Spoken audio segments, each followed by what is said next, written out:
Hello. I think I messed up on that. Oh, well.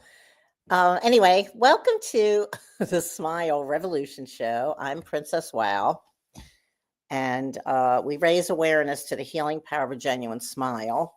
This project started about 20 years ago, actually. Yeah, 20 years ago.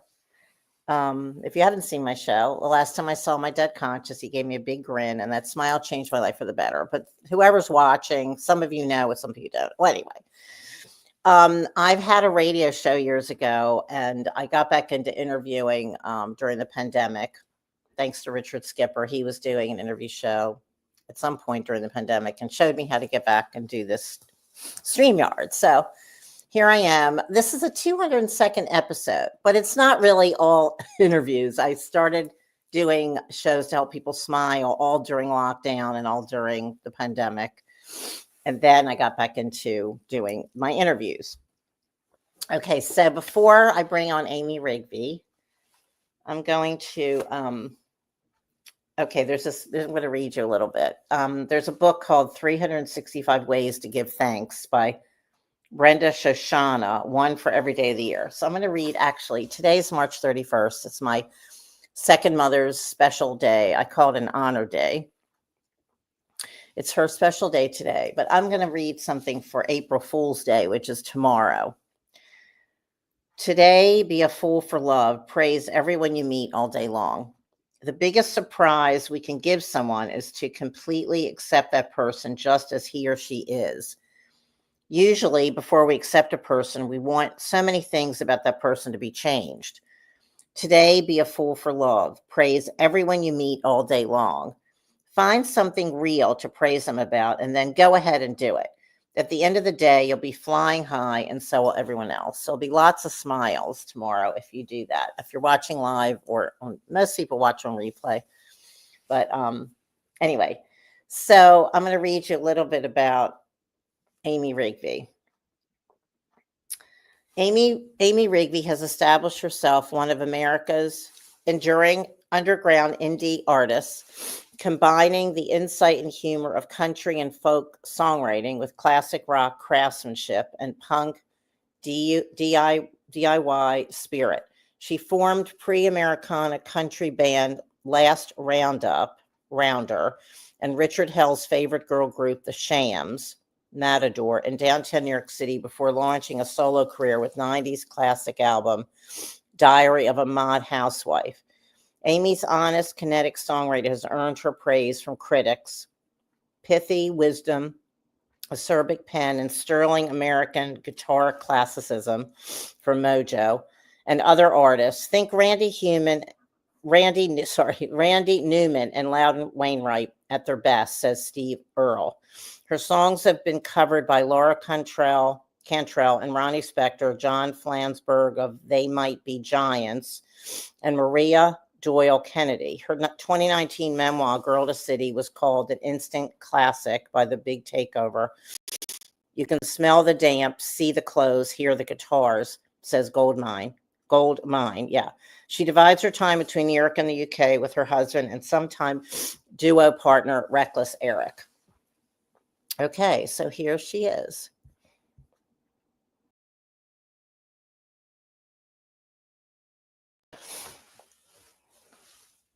Hi, AMY. Hi, Mindy. It's good to see you.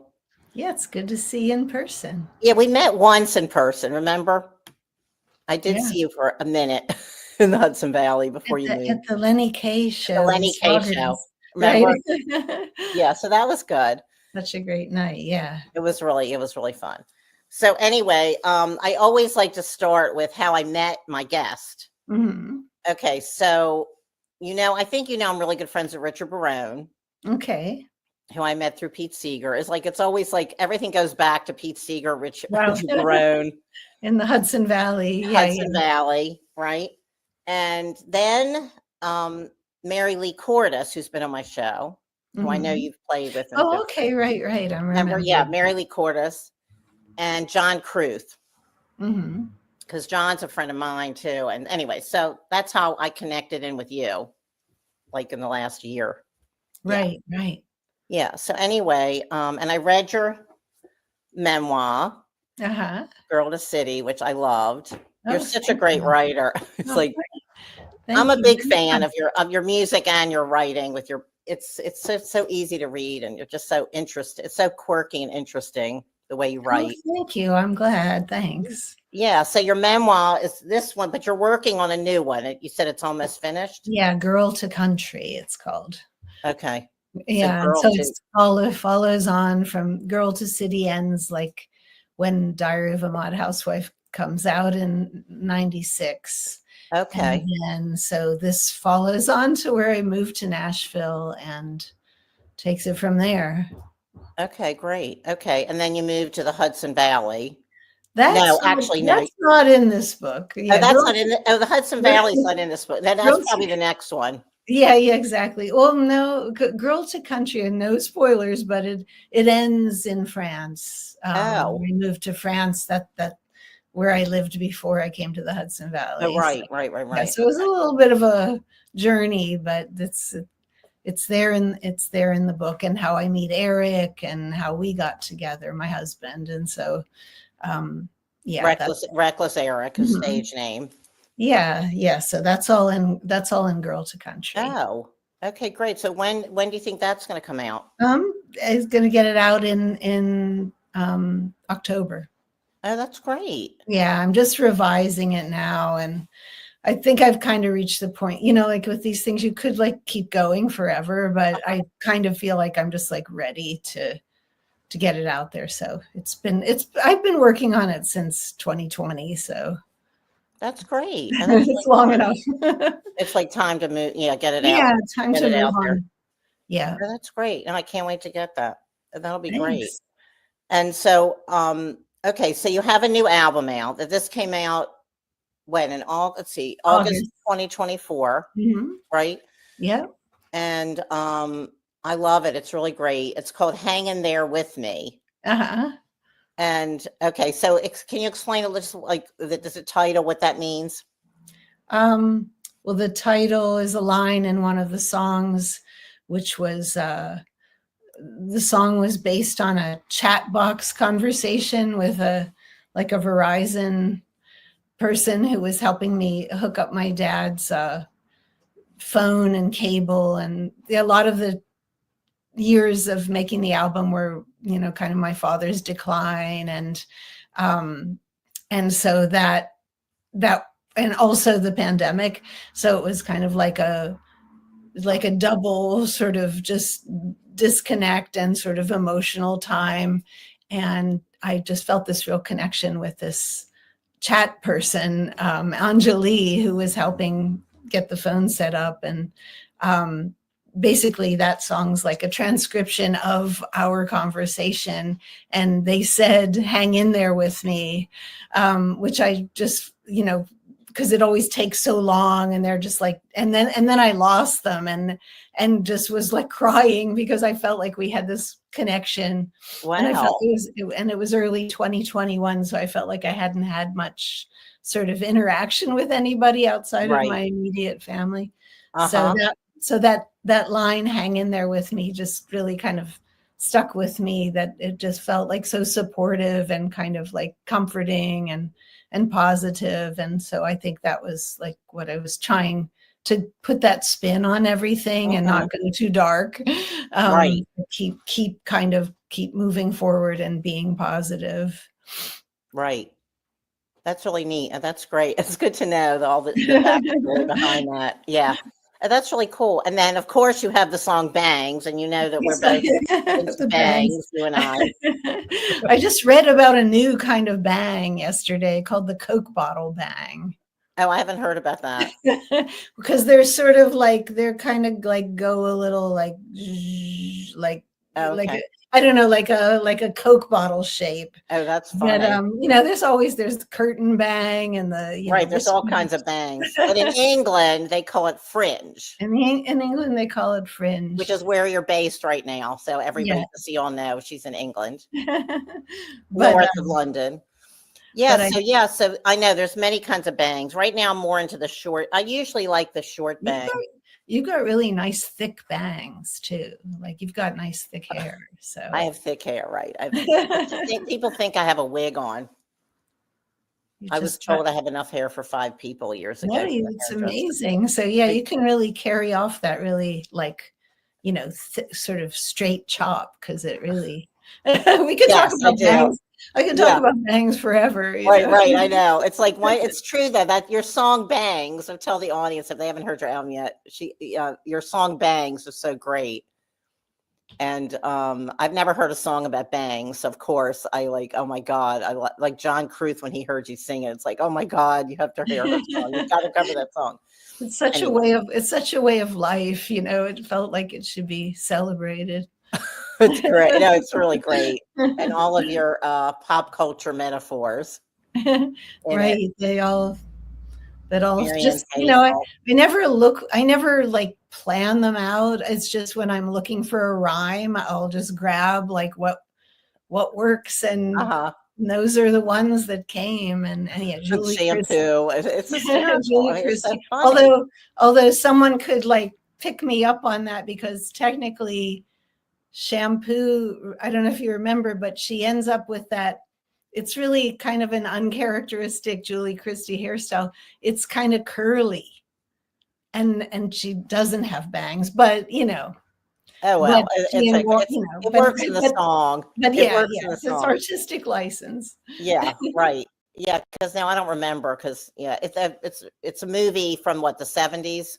I think like 70s, very early, maybe even late 60s, very early. Whatever. Yeah, it was a popular movie. Yeah, with Warren Beatty and Julie Christie. if you know, I don't know who's watching Generation. They may not know who it is, but well, they should have. Yeah, it's such a great Hal Ashby film, and also kind of like it sort of involves politics too, and Hollywood, so it's kind of relevant now, even in a way.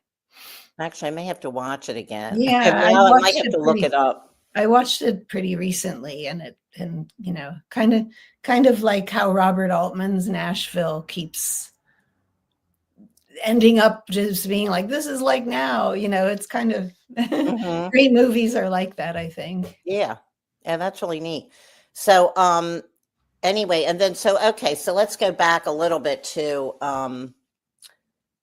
Diary of a Mod Housewife. That was in 96. Yeah. And the Village Voice said it was the concept album of the year. And Spin said you were the songwriter of the year in 96. So that's like, that was like your biggest break, was with that when that came out, right?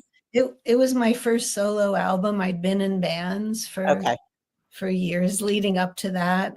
But it all did kind of come together with that first solo album. And, you know, it had taken me years to get it together, but it did go, it went really well with that. And it was like a good moment too in music, I think, for that possibility that somebody could, you know, kind of come out of nowhere. And no, I wasn't nowhere, but you know, that you could reach a lot of people at once, you know, like you know, obviously now you can with like TikTok or something, right? But just like musically, it was still kind of a small playing field in a way.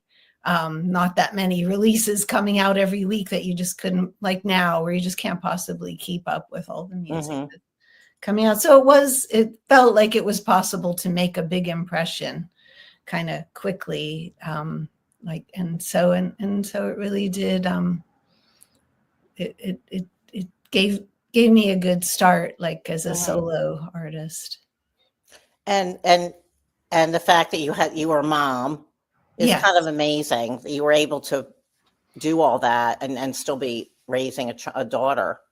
I think I realized that, especially working on my second book, I think it's really kind of hit me that was really like hard and maybe not the best thing sometimes to be doing.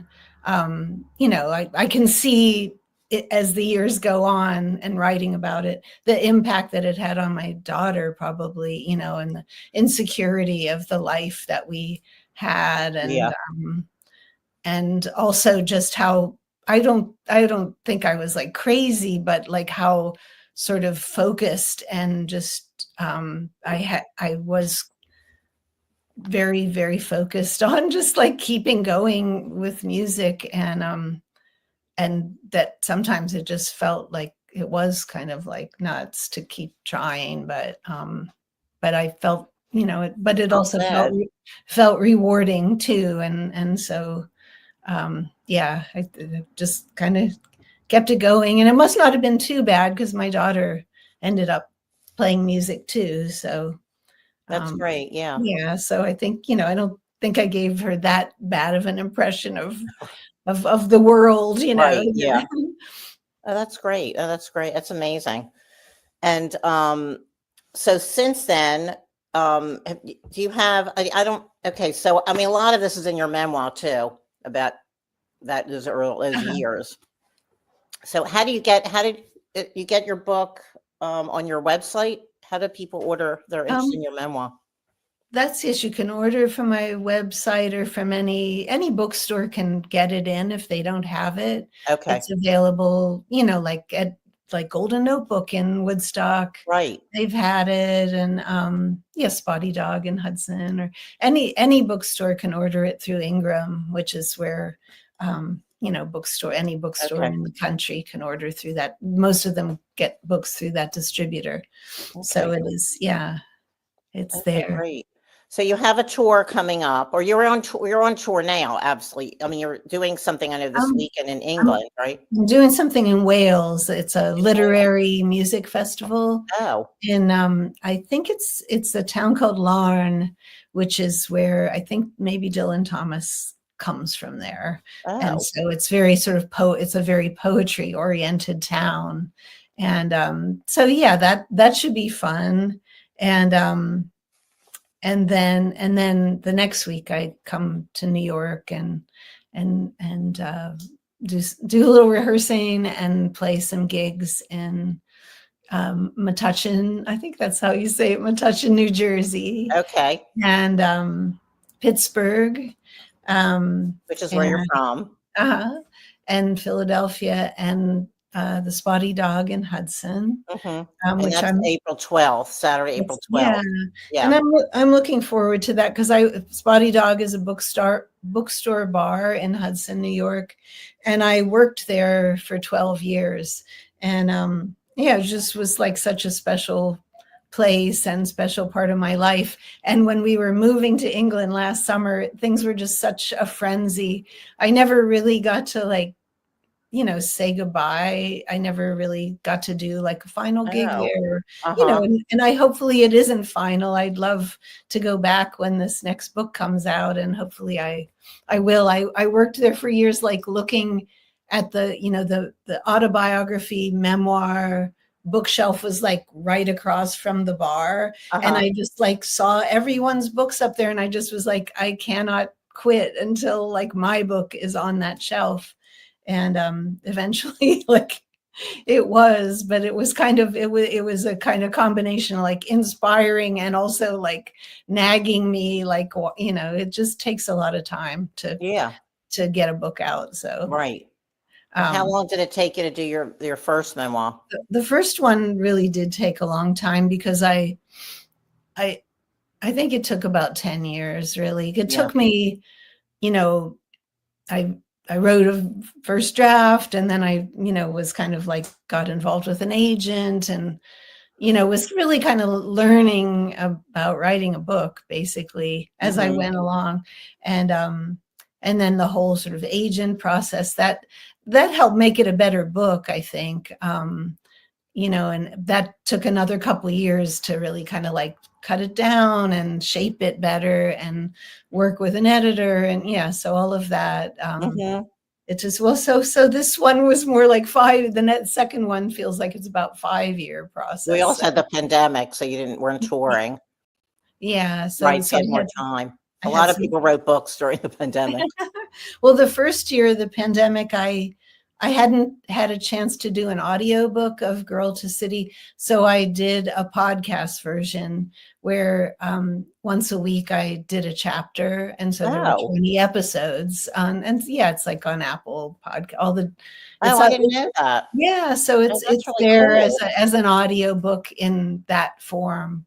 And I loved doing that. You know, it was like because I think doing an audiobook is very rigorous and it like technically, and it has to all, whereas, you know, it's like this continuous thing. I listen to a lot of audiobooks, but whereas doing it as a podcast, like each chapter could have its own vibe and just be a standalone thing. But, you know, with the idea that people would want to listen to all 20 episodes in order for it to really make sense. Oh, that's really neat. That was a good that because all my touring got canceled. So that was like 20 weeks, at least gave me like one job to do every week. That was like a, you know, positive thing to do. That's neat. Yeah. So I, you know, I think I'll probably try to do that again this time. It's not a money maker, you know, but it's like, but it's just a rewarding thing. And I like doing it, and I like put music in there and just it's like a nice kind of form of communication. I think, as you know, you do a podcast, you know, like it's like it's rewarding, talking to your people, and and so that's neat. So you put like one of your songs, or you'll put a song underneath while you're talking. Yeah, kind of. You know, I was just doing it on GarageBand and just learning to you know, produce them as I went along, and just kind of weaving some music in there, and just picking old songs out of my like archive, and sometimes I would write a song if I couldn't find something that like fit in the place. Yeah. So it gave me like it's nice to give yourself jobs to do, right? Yeah. You know, definitely. Otherwise, there's just so much, you know, it kind of narrows it down, I guess. That sounds really neat. I want to hear that. That sounds good. So it's just on Apple Podcasts. You have it under called Girl to City. Okay. Okay, great. Okay, cool. Yeah, that sounds really neat. And also I read that Ronnie Spector, Sarah Hickman, and Laura Cantrell recorded some of your compositions. They did. Yeah, I mean, I went to Nashville in 99 to try to get like a publishing deal and hopefully get, you know, people to cover my songs. And I did get, and that's part of what the new book is about. And I did get a publishing deal, which was really did help me out financially, like, you know, because I was trying to raise my daughter and, you know, doing all I could, you know, to be home, but also do some touring. And you know, it was very helpful to have that vote of confidence from a publisher.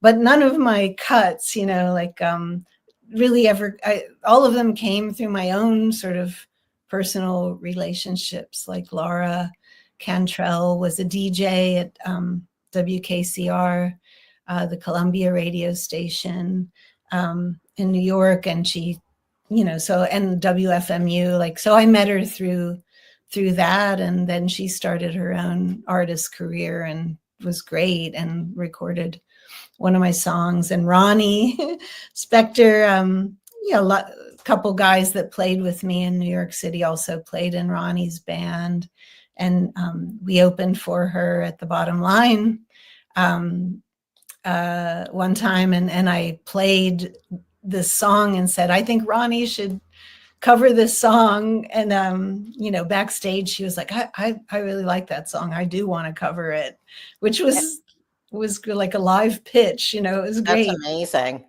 It took like probably 8 years for it to actually come out. But you know, but anyway. What song was that? It was called All I Want. Okay. And it came out in sort of on a, not quite, I think it was an EP maybe. And then it came out on a official like album release of Ronnie's called Last of the Rock Stars, and from 2006. And then, you know, amazingly, when they did a best of Ronnie with like all the Phil Spector stuff, and just like Say Goodbye to Hollywood, like her whole career, they put that song on there, which they put All I Want in this collection, which, you know, was really kind of incredible to me. That's amazing. To have it in that context of all those classics. So. That's huge. That's like, it's really huge. That's great. That's really great. All right. So I have one of your videos I want to play. Oh, okay. Dylan, and how do I pronounce it? Dubuque. Dubuque. Dylan Dubuque. He says, I've been doing this series of people who knew Bob Dylan. Oh, wow. Kind of like, that's why I wanted to play this. And this is in your new album, correct? Yes, it is. Right. Okay. And it's timely because his tour just starts like last night or to. Oh, really? Okay. The 2025 tour. Okay. And starts in Tulsa. So. Oh, right. I think I saw that. Yeah. I'm connected to a lot of people in the Dylan world. Yeah. So, oh, good. Yeah. Yeah. Okay, great. All right. So I'm going to take us off and I'm going to play your video, which is really fun. Okay.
Okay. Whoops. Okay. I love that video. It's so fun to see it. I haven't You seen haven't it seen it in a for while? a while, and it's all like I made it, just like around Saugerties and Uh-huh. Catskill and yeah, and in our old house. Yeah, it just feels like such a time capsule of our life in Mhm. the Hudson Valley, seeing it all Mhm. from a distance now. It Yeah. makes me smile. It really does. Yeah, it makes me smile too. It's just fun. It's so fun. I love the whole it's so creative and fun, and I just love, yeah, it's just The a fun, car wash, really fun. the car Huh? wash. Yeah, Yeah. I found a good car wash, and I used the Catskill car wash, but then people kept coming, so then I found this one in Saugerties that was really kind of deserted and that had the Uh-huh. great, like, red and blue, Uh-huh. um, so, yeah, Yeah, it turned out really good. it was fun, it was. Mhm. Well, your music is fun. It is fun and quirky, and you're just so, insightful, and what people say about your work, it's so different, and I just love it. It's so fun. Oh, well, thanks. I'm glad you discovered me. Yeah. And listen, I just want to read Lenny Kay, who's musician, producer, author, said Amy Rigby writes the way she performs and sings, laced with insight, humor, self-awareness, and above all, heart. Her life in music is a tale that unfolds like a song. That's a Oh, really good quote. yeah. Yeah, he's been well, he produced Lenny, produced my band, The Shams, our album Oh, in the early '90s, okay. and, we were 3 women, but we called him the 4th sham because he Oh, he's come to sometimes would, like, get up and play guitar with us, and oh. so when we, made an album, he produced it, and, yeah, it was just so great working with him, and so we felt, just always kinda had that bond that you get with someone that you've spent, like, hours and hours working in the Right. That's really studio. great. And he's, if the people, my audience doesn't know, he's been in the Patti Smith band forever, Yeah, right? Yeah. yeah. And yeah, just the way he's been such a supportive presence for Patty, like just always kind of had her back and Mhm. just been, yeah, just like a great foil to her. Mhm. But he's also just like a great songwriter and historian, writer. Right. Yeah. I covered one of his songs, uh, when when Robert Quine, who was, a great New York guitar player, in the '70s and '80s, played with Lou Reed, Richard Hell, and the Voidoids. Um, anyway, when Robert Quine died, there was a memorial at CB's, the like gallery next to CBGB, and Lenny played this song, "The Things We Leave Behind," and this was in 2004, so this was like over 20 years ago. Yeah. But Uh-huh. it was, I think, like when Quine died, it was, we hadn't lost all the heroes that now it's like every other day there's somebody that was Yeah. like really important in your life. Right. But back then it was just like Joey Ramone, Joe Strummer, Robert Quine. I think Kirsty McCall was another one who had passed away, like who had died and, who was a big influence. But anyway, Lenny played this great song, The Things We Leave Behind. And I just loved it and got him to show it to me and recorded it for an album that I put out in 2005 called Little Fugitive. And it was just, yeah, it was one, like, kind of like I was talking about, like the Robert Altman films and Shampoo. It's a song that just like keeps having more meaning as the years go on, like it becomes more and more profound Mhm. and just about like storage spaces and all our stuff, all our records and Mhm. books and just the objects that we accumulate and what's going to happen to them when we go. And I think for anybody of a certain age, it's just Right. comes like, and then you're carrying around your parents' stuff. And I've even got like stuff of like my friends' parents, like that and then put it on the pile with all our stuff. Uh-huh. Oh God. I think I heard And that song. No, I have heard that. See, he played it that he night. played it. He He did. played it He that did. night when we Yeah, met. you're right. Yeah, yeah. He did. It's Yeah. such a great song. It Yeah, really that was hits. great. It really hits home. So, okay, so with your husband, Wreckless Eric, you like this tour, he's not, is he coming or is he? He's playing on the East Coast with me. Okay. And then I'm going out west to California, just playing solo out there. Okay. Yeah. So yeah, he's playing bass with me. Oh, good. And then our neighbor from Catskill, Sam Shepard, is playing drums. And yeah, so we'll have a little rocking combo for the East Coast shows. Oh, good. And so, so do you write a lot of songs with Wreckless Eric? We've never really written a song together. We made 3 albums together, but I love his songwriting so much. We always kind of just gave each other our own space to write even when we were making records together, we would collaborate on the music, on the recording.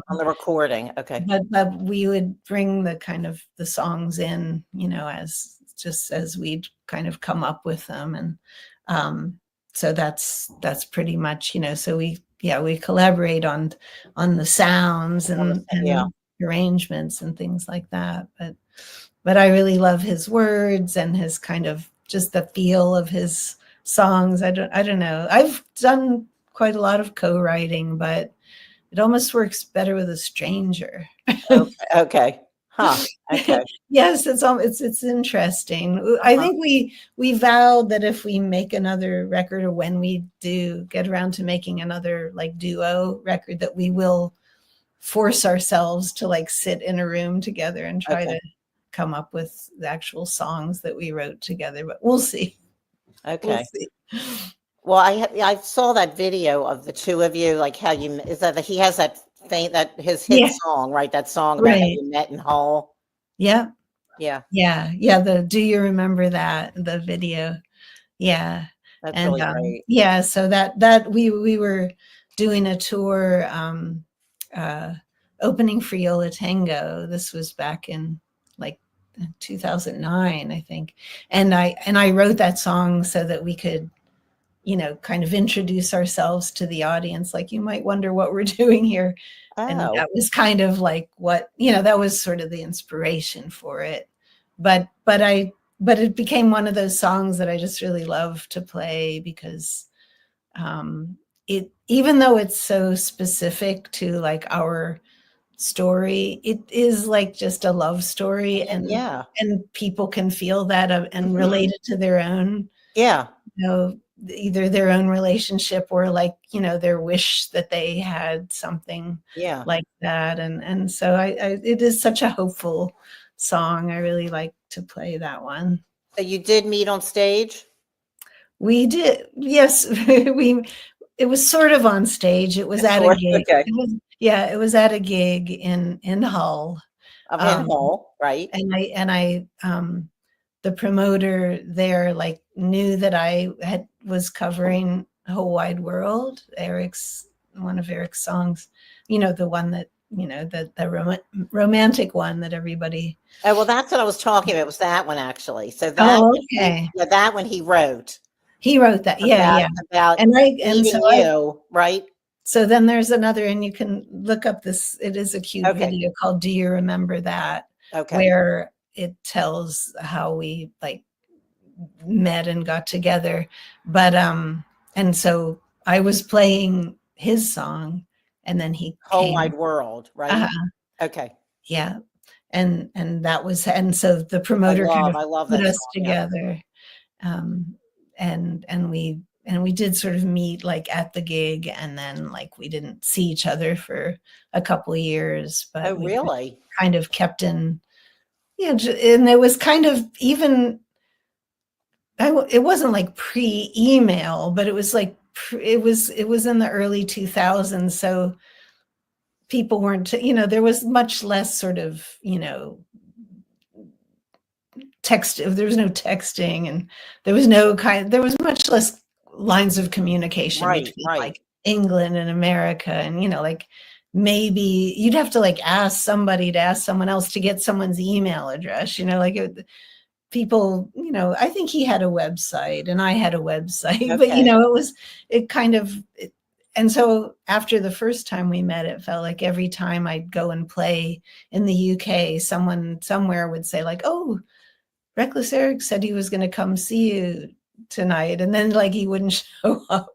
Oh, This felt like it kind of went on for a couple years. Like, wow. So you and then just he, met him once. You met him on stage that day at the concert, and then you didn't really talk to him for a couple of years? yeah, and then Really? Well, that's interesting.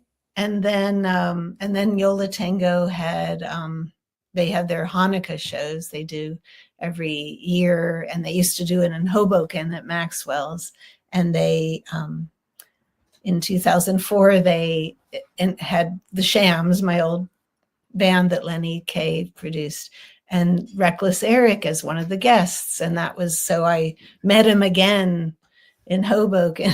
Oh, wow. Yeah, I should call the next book From Hull to Hoboken. Uh-huh. That's funny. Yeah, that's interesting. And so we met again, but we were both sort of in like bad relationships at that point, and we were Okay. kind of had to like work our way out of whatever Mhm. situations we were in. So we just kind of like said hi, and it was really great to see you again. And then eventually, like a year later, I was going to play in England, and he called me. Somebody gave him my number in the US, and he called and said like, I hear you're coming. If you need anything, if you need an amp, or just like give me a call. And when I got to London for my gigs, and I was supposed to go stay at this person's flat in Kensington, and their phone number was wrong, and I was like standing at a phone box with like my guitar and a duffel bag, a rolling suitcase, like all this stuff, and I was like, I don't know how to get into this place, and I called Eric, and he was like, "Oh yeah, I know the guy that know, like I'll find him for you." So after that, we kind of just like met up. We met up out on the road and just kind of kept in touch and got together, and that was 20 years ago. So Wow. Well, that's an interesting story. That's interesting. yeah, I mean, when we were living in the Hudson Valley, and there's this area on the way into Hudson that's the locals call it duck hunting, because the police sit in the marshes there and like wait to nab you for speeding. Right. And they pulled Eric over, and he was, and the guy was like, "You're not from around here." And Eric, with his British accent, which Right. I cannot imitate, but he was like, "No, and the guy was like, "Well, if you're from England, like, what are you doing here?" And it's like, "Well, I'm married to an American." "Well, where did you meet her?" Oh, "Well, that's in a funny. pub in Hull." Oh, God. That I is think the funny. guy was just like, "Okay, we're good here. Oh, Goodbye." you can let him go. It's like it's just a little too confusing. He couldn't. It was like his brain was going to Uh-huh. explode. That's funny. That's really funny. That's great. Okay, well, Amy, is there anything else to wrap this up? Is there anything else you want to talk about to wrap it up?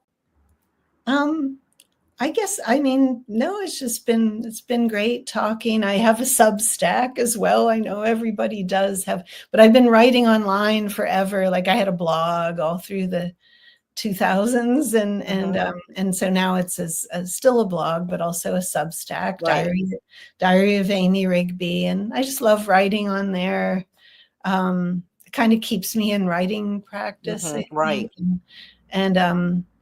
And so, there's that, and just like hope people will come to the gigs, and hopefully, look for the new book when it comes out in October, Girl to Country. Yeah. The whole story of me and Eric is woven through It's in there. there. Right. Yeah. Great. That's great. And your first memoir, it's amazing how you overcame so much, and all your tales from the East Kept Village and from kept going. Pittsburgh and your family, and just it is fascinating to read. I'm glad I wrote all that stuff down, like when I could still really, really remember, because it all starts to get a little hazy, you know. Like I still have a pretty good memory, but Yeah.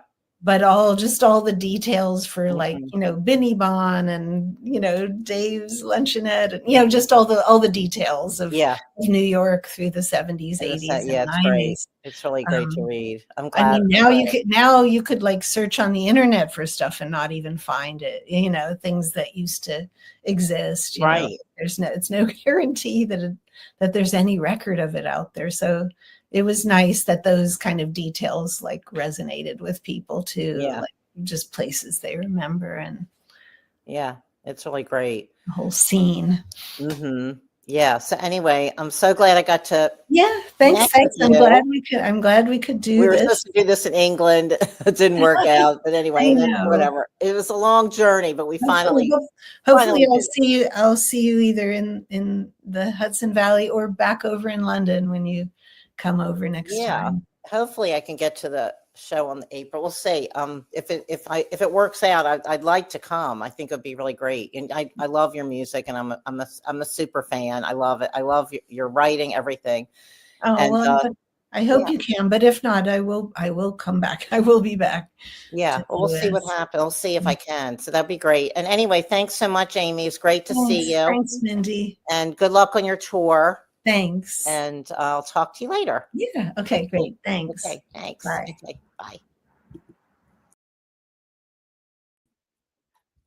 bye.